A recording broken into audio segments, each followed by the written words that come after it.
ओम शांति। आज 15 तारीख की मुरली है। मीठे प्यारे प्राणेश्वर प्रिय पिता कहते हैं, मीठे बच्चे, तुम्हें ऐसा बाप मिला है जो बाप है, टीचर, सतगुरु तीनों हैं। इसलिए अब भटकना छोड़ सच्ची सच्ची कमाई में लग जाओ। प्रश्न है, नई दुनिया में राज्य करने के लायक कौन बनते हैं? उत्तर है, जो अभी सर्वशक्तिमान बाप से सर्वशक्तियाँ प्राप्त करते हैं। तुम बच्चे रूहानी वॉरियर्स हो, बाप की मत पर अपनी राजधानी स्थापन कर रहे हो। बाप तुम्हें श्रीमत देते हैं कि योग बल से तुम विजय प्राप्त करो। अगला प्रश्न है, किन बच्चों के हर कदम में कमाई जमा होती है? उत्तर है, जो हर कर्म श्रीमत पर करते हैं उनके हर कदम में कमाई ही कमाई है। याद में रहना भी कमाई है, सर्विस करना भी कमाई है, यज्ञ सेवा करना भी कमाई है। गीत है ओम नमो शिवाय। ओम शांति, ओम शांति। अभी तुम बच्चों को यह मालूम हुआ है कि एक होता है लौकिक बाप, दूसरा होता है पारलौकिक बाप। जब कोई भी दुख होता है तो पारलौकिक बाप माता पिता को याद किया जाता है। कोई सिर्फ परमात्मा को याद करते हैं, कोई कहते तुम माता पिता, हम बालक तेरे।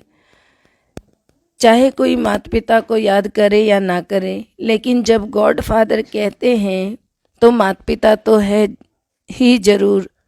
तो बच्चे माता पिता बगैर तो पैदा होंगे नहीं, माता पिता बगैर बच्चे पैदा हो नहीं सकते हैं। तो पारलौकिक माता पिता हैं जिनको याद किया जाता है, तो जरूर वह कुछ सुख देकर गए होंगे। याद आता है भारत सुख धाम था, स्वर्ग था। लौकिक माँ बाप से दुख मिलता है, तब तो पारलौकिक को याद किया जाता है ना, क्योंकि उनसे बहुत सुख मिलता है। नरक में है तब याद करते हैं, फिर से स्वर्ग में जाकर सुख घनेरे पावें। गुरु लोग तो कहते हैं जब तब भक्ति आदि करो। बाबा तो ऐसी मत ही नहीं देते आपको। घनेरे सुख पावे उसके लिए बाबा क्या कहते हैं? बाबा कहते हैं कि लौकिक बाप तो कहेंगे पढ़ने के लिए टीचर के पास जाओ, फिर वानप्रस्थ अवस्था होगी तो फिर कहेंगे गुरु के पास जाओ, गुरु करो। बाबा तो तुमको ऐसा नहीं कहते हैं। देखो लौकिक और पारलौकिक में कितना फर्क है, वह कितना भटकाते हैं। तो कहते हैं मैं तुम्हारा बाप भी हूँ, टीचर भी हूँ, गुरु भी हूँ। कौन कहता है? शिव बाबा कहते हैं। तो फिर तुमको भटकाऊंगा कैसे? जब मैं तीनों रूपों से तुम्हारा हूँ तो कैसे भटकाऊंगा? तो यह तो तीनों ही खुद है, इसलिए इनको सब याद करते हैं। मनुष्य तो भक्ति मार्ग में बहुत धक्के खाते हैं, ज्ञान मार्ग में धक्के खाने की बात नहीं होती है। यह भक्ति और ज्ञान, ज्ञान और भक्ति, भक्ति दुख और ज्ञान सुख। दुख और सुख का खेल बना हुआ है ना, जो बच्चों को समझाते हैं। हद का टीचर हद की पढ़ाई पढ़ाते हैं। मैं तो बेहद का टीचर हूँ ना, तुमको बेहद की पढ़ाई पढ़ाता हूँ। तो पुरानी दुनिया से नई दुनिया में जाने के लिए बेहद की पढ़ाई शिव बाबा पढ़ाते हैं। तो हम जो कुछ भी यहाँ पढ़ते हैं शिव बाबा से नई दुनिया के लिए पढ़ते हैं, और वो जो पढ़ाते हैं वो पुरानी दुनिया में ही रोजी रोटी के लिए पढ़ाते हैं। यह दुनिया दिन प्रतिदिन पुरानी होती जाती है, इसमें सुख कभी भी मिलना ही नहीं है। सुख और दुख, यह खेल देखो कैसा बना हुआ है। यह बाप ही समझाते हैं। बाप आत्माओं से बात करते हैं कि बच्चे तुम ही तो सुख में थे ना। फिर जब रावण की प्रवेशता होती है तब धीरे धीरे दुख शुरू होता है। फिर कल्प के संगम युग पर आकर बाबा सबको सुख में ले जाते हैं। तो बाबा कहते हैं अभी तुम्हारी बुद्धि का ताला खुला हुआ है, जो तुम जानते हो कि यह सब बातें यथार्थ हैं, सत्य हैं। यह बाप के सिवाय और कोई सुना ही नहीं सकता है। बाबा ही आकर तुम बच्चों को सुख देता है। अभी तुम जानते हो आत्मा अविनाशी है, यह शरीर तो बदलना पड़ता है। परमात्मा भी परम आत्मा है, उनका नाम शिव है, जो सभी मनुष्य मात्र हैं उनका रचयिता है। यहाँ सब है हद के क्रिएटर, बाबा है बेहद का क्रिएटर। सतयुग से लेकर कलयुग तक तुमको जो बाप मिले हैं वह है हद के। सतयुग में तुम्हारी प्रारब्ध है, वहाँ तुमको एक बाप और एक बच्चा मिलता है। कलयुग में एक बाप को 8-10 बच्चे होंगे। प्रजापिता ब्रह्मा को देखो कितने ढेर बच्चे हैं, परंतु वह है मुख वंशावली, जो बी के बन जाते हैं, फिर सतयुग में जाकर देवता बनेंगे। वो लौकिक बाप टीचर गुरु सब हद की बातें सुनाते हैं। यह बाप पारलौकिक है, इसलिए बेहद की बातें सुनाते हैं। नई बातें बाप बच्चों के आगे ही बोलते हैं। भले घर में रहते भी तुम यह नई शिक्षा प्राप्त करो। यह भगवान की पाठशाला है, यह है श्रीमद् भगवद गीता पाठशाला अथवा ज्ञान के गीत जो तुम ही सुनते हो। ज्ञान सागर बाप ही आकर तुमको ज्ञान ज्ञानेश्वरी बनाते हैं। मम्मा को कहेंगे ज्ञान ज्ञानेश्वरी। ह्यूमैनिटी का सीजरा शुरू होता है। पहले प्रजापिता ब्रह्मा, फिर जगदम्बा। पहले ब्राह्मण रचते हैं, फिर देवता, क्षत्रिय, वैश्य, शूद्र। जगदम्बा का भी तो बड़ा मर्तबा है, परंतु उनको कोई जानते ही नहीं है। ढेरों के ढेर देवियों के चित्र बना दिए। वास्तव में 8-10 भुजा वाले तो कोई मनुष्य होते ही नहीं है। विष्णु को 4 भुजाएं दिखाते, परंतु टांगे तो नहीं दिखाते 4। फिर यह सबे गुणियों का खेल। कलकत्ते में बहुत देवियां बनाते, परंतु खर्चा करते पिलाकर फिर जाकर डुबो देते हैं। यह सबे भक्ति मार्ग तुम जानते हो। हम सो देवी देवता थे, फिर असुर बने, फिर बाप आकर सो देवी देवता बनाते हैं। अभी यह भ्रष्टाचारी दुनिया है, गवर्नमेंट भी कहती है, परंतु सीधा पूछो तो तुम पतित हो तो मानेंगे नहीं। अरे तुम पतित पावन को बुलाते हो, सब बुलाते हैं। यथा राजा रानी तथा प्रजा सन्यासी पवित्र बनते, यह भी ड्रामा में नूंद है। भारत जैसा पवित्र खंड कोई होता ही नहीं है, इसीलिए उनको कहा जाता है सचखंड। फिर वही झूठ खंड बनता है। भारत को पावन बनाने बाप भारत में ही आते हैं, भारत में ही शिव का अवतरण होता है।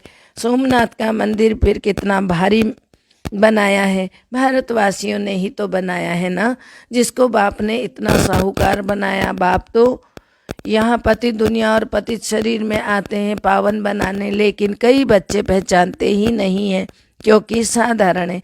फिर भक्ति मार्ग में तुम्हारे पास पैसे बहुत होते हैं तो हीरे जवाहरातों के तुम मंदिर बनाते हो। सतयुग में तो अनगिनत पैसे होते हैं, वहाँ पैसे की गिनती ही नहीं है। बेशुमार धन रहता है तो बाबा जिनको साहूकार बनाते वह कितना बड़ा यादगार बनाते हैं। जो पहले लक्ष्मी नारायण थे वही फिर 84 जन्म भोगते हैं। नंबर 1 में जो गिरते हैं वही भक्त बनते हैं, अर्थात ब्रह्मा बाबा ही द्वापर में जाकर वह सोमनाथ का मंदिर बनाते हैं। तो जिसने बनाया उसका ही यादगार बनाते हैं। लक्ष्मी नारायण विक्रमादित्य बने, फिर सो विक्रमी बन जाते हैं, तो वही विक्रमादित्य नाम से जो मंदिर बनाते राजा विक्रमादित्य, तो उन्हीं के लिए बाबा कह रहे हैं। तो उन्हों का फर्ज है, पहले जिसने ऐसा बनाया उनकी पूजा करना। सोमनाथ का मंदिर कितना फर्स्ट क्लास था, जिन्होंने लूटा वह तो मर गए, बाकी तो निशानियाँ रही हुई हैं।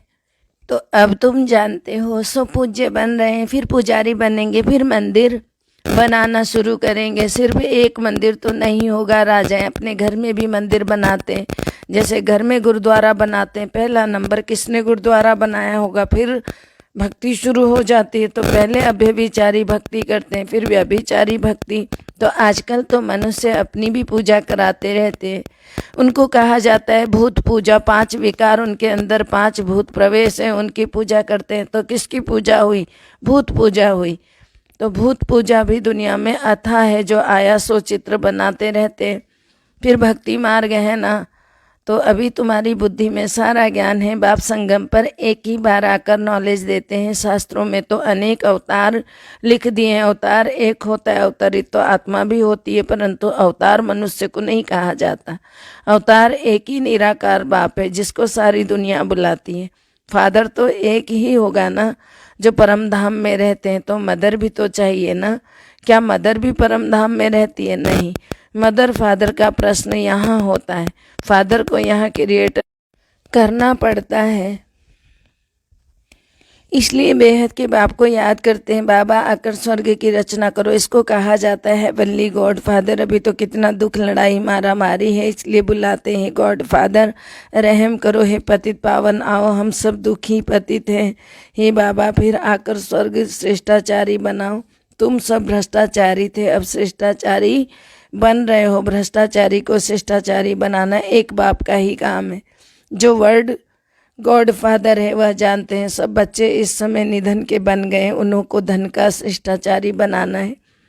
10-20 मनुष्य को तो शिष्टाचारी नहीं बनाएंगे। भारत शिष्टाचारी था तो डीटी गवर्नमेंट थी, अब रावण राज्य है तो 5 विकारों की प्रवेशता है। भगवानुवाचे एक निराकार को ही भगवान कहा जाता है। एक गीता को ही खंडन करने से सब शास्त्र खंडन हो जाते हैं। बाप कहते हैं मैंने तुमको जब राजयोग सिखाया था तो भारत स्वर्ग बन गया था। गीता मैंने सुनाई थी। कृष्ण को सारी दुनिया का भगवान कह नहीं सकते। हम आत्माओं का बाप तो निराकार भगवान है कहते हो ना, तो फिर बाकी यह कैसे कहा कि गीता का भगवान श्री कृष्ण? कहते हैं व्यास ने लिखा है, परंतु बाप कहते हैं नए विश्व का रचयिता, ज्ञान का सागर, पतित पावन मैं हूँ। मुझे सभी आत्माएं पुकारती हैं, पतित पावन परमात्मा आओ, आकर मुझे पावन बनाओ।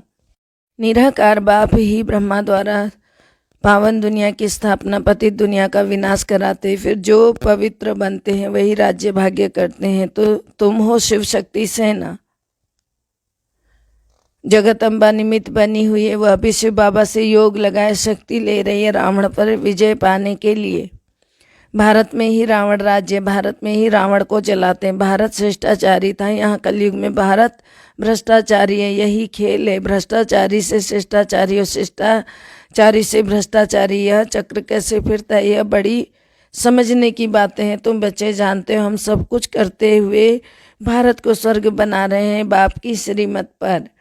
तुम हो रूहानी वॉरियर्स, योग बल वाले, सर्वशक्तिवान बाप की मत पर अपनी राजधानी स्थापन कर रहे हो। बाप मत देते हैं कि योग बल से तुम विजय पा सकते हो।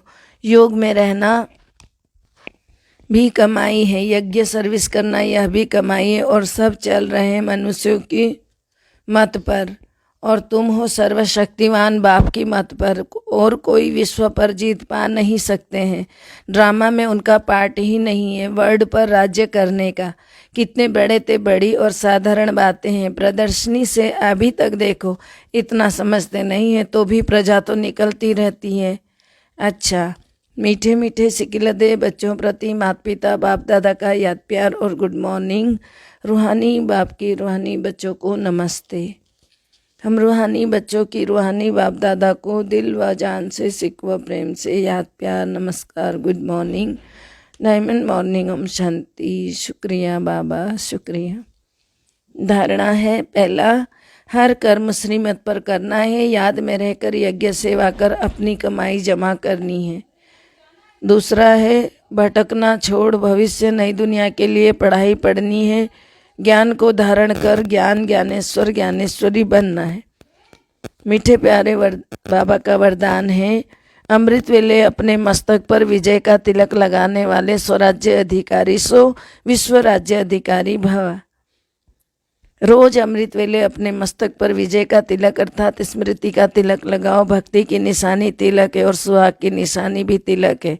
राज्य प्राप्त करने की निशानी भी तिलक है, राज तिलक है। कभी कोई शुभ कार्य में सफलता प्राप्त करने जाते हैं तो भी जाने के पहले तिलक ही देते हैं।